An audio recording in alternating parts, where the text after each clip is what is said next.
अस्सलाम वालेकुम dear students. अॼु असां इंग्लिश लैंग्वेज में नेगेटिव एंड इंट्रागेटिव कंट्रैक्शंस जे बारे में पढ़ंदासीं। ही पार्ट 2 आहे कंट्रैक्शन जे बारे में। नेगेटिव कंट्रैक्शंस कीअं थींदियूं आहिनि? एम नॉट, इन जी नेगेटिव कंट्रैक्शन थींदी apostrophe comma am not. Is not, इन जी कंट्रैक्शन थींदी इज़ नॉट, यानी नॉट खे असां अपॉस्ट्रॉफी हणंदासीं थी इज़ंट, या वरी apostrophe comma S and not. Are not aren't, या वरी apostrophe comma R E not.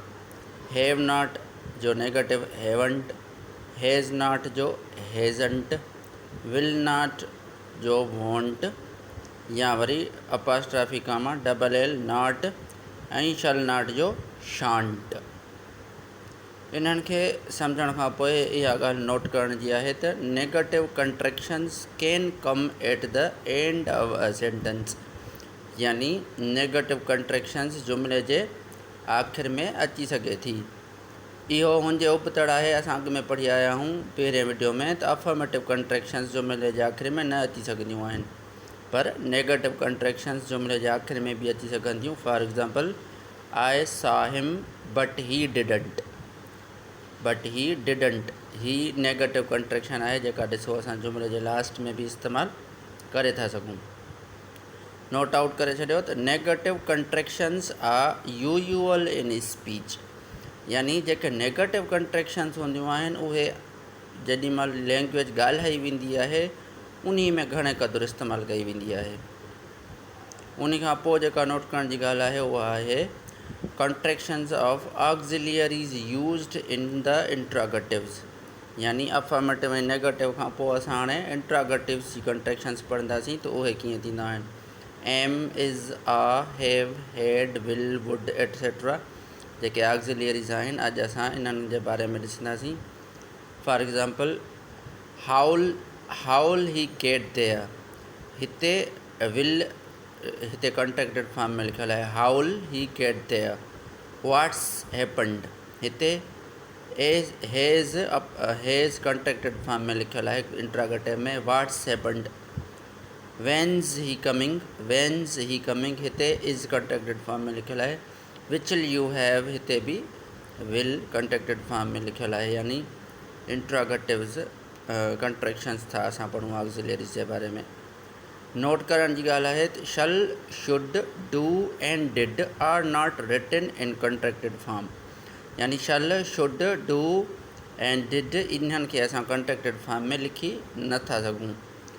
Do you is written due, यानी डू यू खे असां रिटन फॉर्म में कीअं था रखे सघूं? डी खां पोइ अपॉस्ट्रॉफी कॉमा ऐं यू, ड्यू। नोट आउट करे छॾियो हाणे वरी नेगेटिव इंट्रागेटिव कंट्रैक्टेड फॉर्म्स।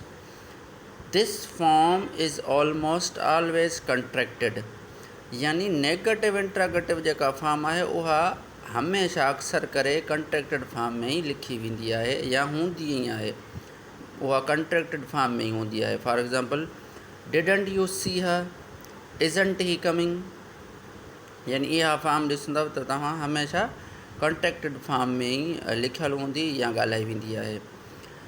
हिन में ॻाल्हि नोट आउट करण जी आहे त am I not has an irregular contraction, यानी एम आई नॉट जी जेका कंट्रैक्शन आहे उहा इरेग्युलर हूंदी आहे, यानी कीअं त उहा एमंट आई न थींदी, इहा थी वेंदी आरंट आहे।